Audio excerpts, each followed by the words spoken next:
ফের নদীর পাড় ভাঙতে শুরু করেছে আতঙ্কে মালঞ্চা গ্রামের মানুষ। গত দুদিন ধরে পাশের রাজ্য ঝাড়খণ্ডে অনবরত বৃষ্টিপাত, যার জেরে কালুডি জলাধার থেকে জল ছাড়ছে। তাতেই সিঁদুরে মেঘ দেখছেন সুবর্ণরেখা নদীর পার্শ্ববর্তী গ্রামের মানুষ। গত দুদিন ধরে জল ছাড়ছে কালুডি জলাধার, 2,70,000 কিউসেক জল। তাতেই জল বেড়েছে অনেকটাই। আজ আবার নতুন করে জল ছাড়া হয়েছে কালুডি জলাধার, যার জেরে জল অনেকটাই বেড়েছে সুবর্ণরেখা নদীতে। গত শনিবার 2,70,000 কিউসেক জল ছাড়ে, তারপরেই রবিবার 2,90,000 কিউসেক জল ছাড়ায় অনেকটাই জল বাড়ে সুবর্ণরেখা নদীতে। এভাবে যদি জল ছাড়তে থাকে পাশের রাজ্যে, তাতে যে কোনো সময় পরিস্থিতি খারাপ হতে পারে। ইতিমধ্যেই প্রশাসন সূত্রে খবর, সোমবার 2,15,000 কিউসেক জল ছাড়ে জলস্তর অনেক বেড়ে যায়। তাই জেলা প্রশাসনের তরফে বিশেষ ব্যবস্থা নেওয়া হয়েছে। ইতিমধ্যেই গতকাল বিকেল থেকে যেভাবে একনাগাড়ে বৃষ্টি হচ্ছে পাশের রাজ্য ঝাড়খণ্ডে, তাতে চিন্তা বাড়াচ্ছে সুবর্ণরেখা নদীর পার্শ্ববর্তী গ্রামের মানুষের।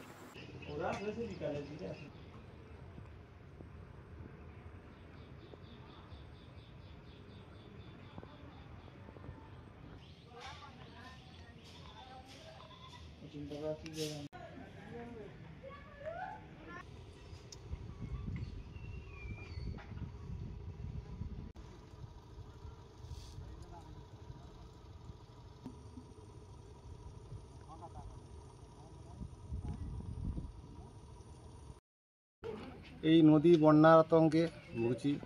প্রতিদিন তো নিম্নচাপ উঠছে, বারবার নিম্নচাপ উঠছে, বারবার কালুডি থেকে জল ছাড়ছে।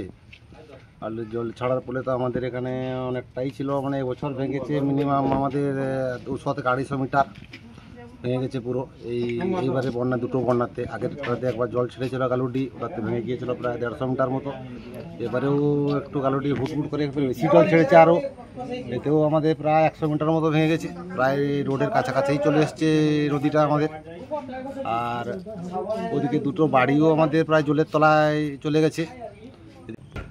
আমরা সবাই এখানে ভীত সন্ত্রস্তভাবে বসবাস করছি।